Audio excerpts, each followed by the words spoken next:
welcome to another episode of Conversations with Chris and Crystal. So today one of our prior videos, we were talking about weight loss. Mm-hmm. So today we've decided we were going to talk about the program that Crystal used in the past because it's a really good program. Yeah, and I'm using it again. Just started that is Weigh Down Workshop.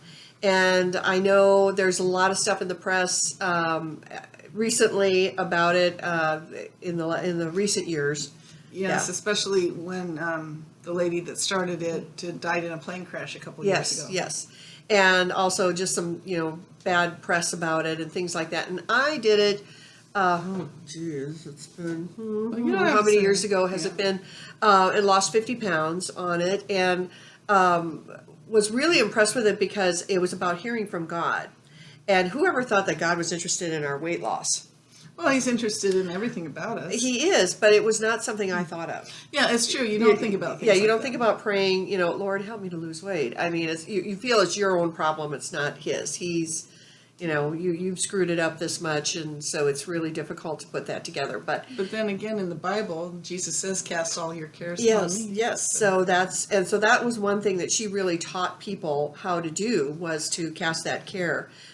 Because I never thought of it. I had never thought of it till I heard that. This is a program that very often churches will have them, and so there's groups together and they're talking and communicating and sharing their experiences. And so I wanted to share some of what the program is about, and then some of the experiences that I had. Like I said, this is my third round now doing this. I have a girlfriend that did HGH, human growth hormone. And I think, I'm not sure, but it sounds like you would have to continue to take that for the rest of your life to keep it working, or in some type of, I don't know. Yeah, because it seems like maintenance. Well, I mean, how does it work? It works off your hormones, right? Right, I think so. Yeah, I think so.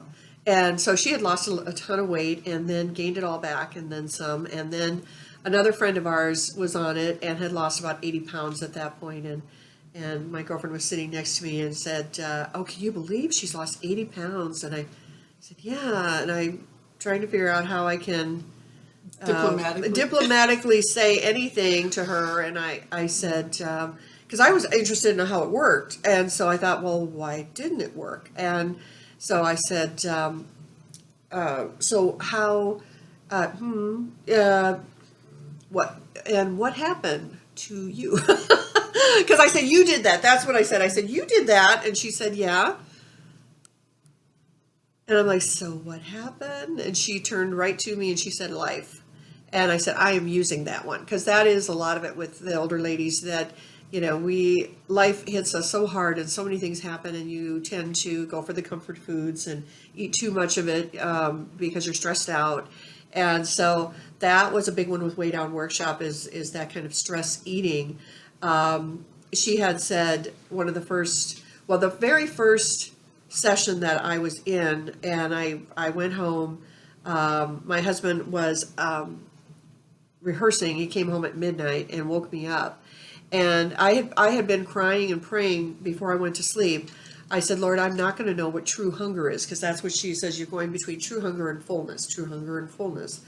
And so I had, taken diet pills. I had done some other things, and I thought there's no way that this is going to work out, and I won't know what true hunger is. So when he woke me up at midnight, I felt like there was an explosion in my stomach that went through to my back, like somebody had shot me right through the stomach.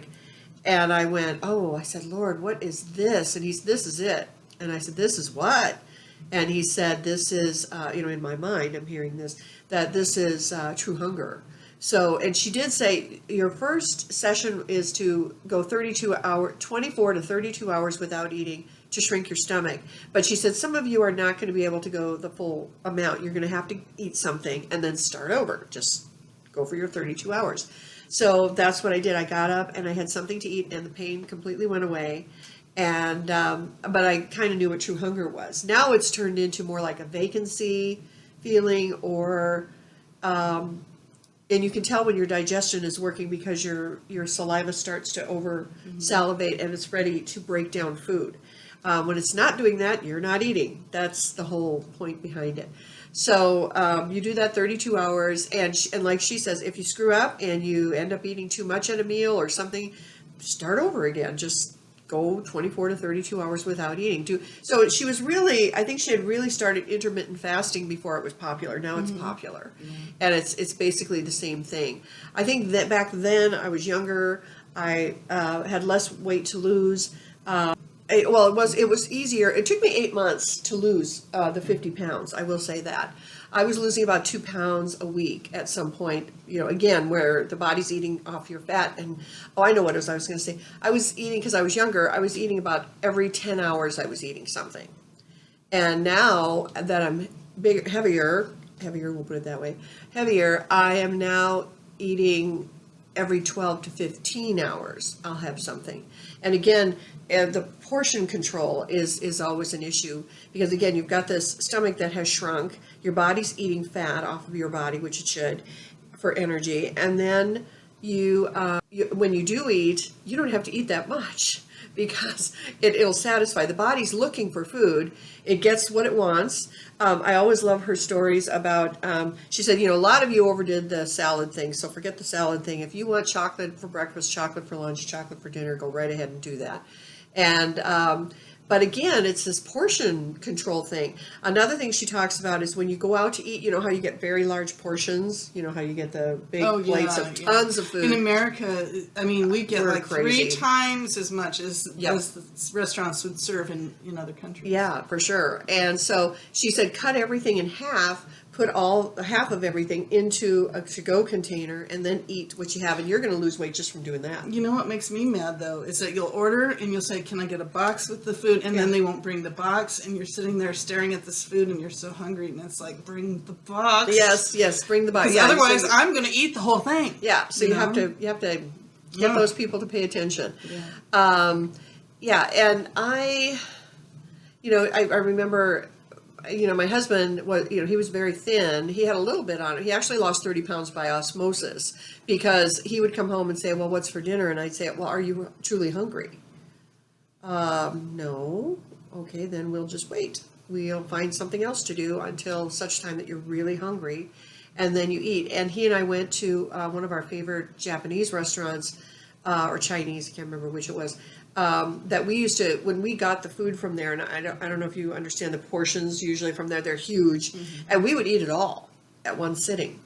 And so we went there together during this time that we were doing the workshop, and took a spoonful of each thing and put it on our plate, and we were done. And the lady came over and we said, can we get to-go containers? And she lifted all the covers off of everything, and she said, you didn't like it? And we're like, no, we're full, believe it or not. And so, you just start eating less. And it was cute because she says, and this is Gwen Shamblin, by the way, that does the Way Down workshop. Her daughter has, I believe, taken it over now.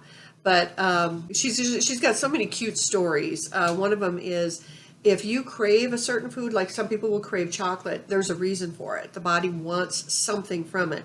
But she said, okay, so you eat your M&Ms, you rip off the top of the M&Ms, you throw your head back, and you eat all these M&Ms. And what was really important is you have to taste the food, but this stuff is rolling past your tongue at lightning speed. So she said, so you just rip off a corner and you root around in there a little bit, wrong color.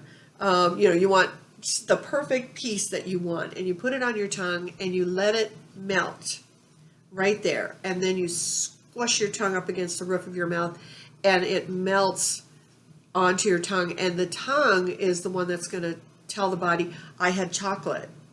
The body doesn't know it had chocolate. The tongue is the one that's going to tell it.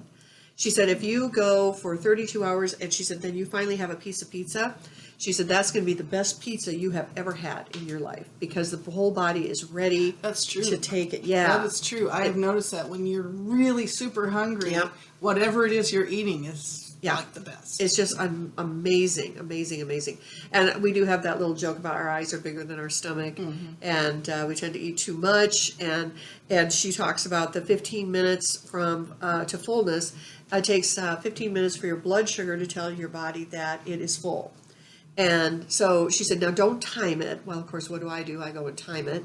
So Denny's restaurant has the Grand Slam breakfast, if you're familiar with that. It has like 2 pancakes and 2 sausage and 2 bacon and 2 eggs. I think that's it. And I could eat that whole thing in 9 minutes because I'm a very fast eater.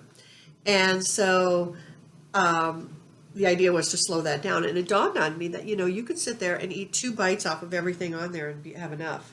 If you did it slow enough. That's why all these years people, the programs have said eat slowly, chew your food completely, all this kind of stuff. It's because if you, like I did, I ate it all in 9 minutes. By the time I got to 15 minutes, I was full. I was stuffed. Yeah, I had way too much. That's why at Thanksgiving a lot of times you're saying, because you everything looks good, everything tastes good. Yes. Just slow down. Yeah, and another thing she used to say too is you can take a bite and then have something to drink, and then take a bite and then have something to drink. Just again, it's this slowing down process. And like I said, you could probably eat 2 bites of everything and you'd had enough. And you're fine. So if you have to sit there and wait for it. I also laughed at her description of, she said, notice if you ever go out to eat with people that when the food comes, all you see are the tops of their heads because they're shoveling it in, and nobody's talking with anyone. And so again, in this first, those first times that I was doing this, I actually went with a whole group of people, and I remember just sitting there going, oh my goodness. And they cleaned their plates. I mean, they ate everything on the plate. And there was a little gal next to me who was very tiny, and she was fussing, and her husband was saying, it's okay, it's okay. And I said, what's the matter? And she said, I can't eat this whole, she goes, I order a sandwich, and I can't even eat the whole thing. But that's how thin people work. They can't eat the whole thing, so she had to take it home. But she just felt stupid because, everybody else was eating their food, and why couldn't she eat all of hers? But that's something that they talk about in the program too. That she interviewed a thin person, and she did, and she said, she ate her Big Mac and her upsized order of fries, and was sucking on her drink and talking to her girlfriend who was thin, and she said she did something horrific. She didn't finish her whole hamburger, and she just wrapped it up in the wrapper and threw it away. Yeah. And she was horrified. How do you do that? How we were told that the kids in other countries, clean your plate. Yeah, they're starving. And I actually was smart enough to come up with the idea. I told my parents, I said, well, when you have a garbage disposal that goes from here to there, we're good. But I was a garbage gut. I ate everything, and I ate everybody's leftovers, and on and on and on. I'd learned from my grandmother, unfortunately. Well, that's all we have for this particular filming, and we thank you for listening. And remember, take care of yourself because nobody else will. Thank you. Bye. Bye.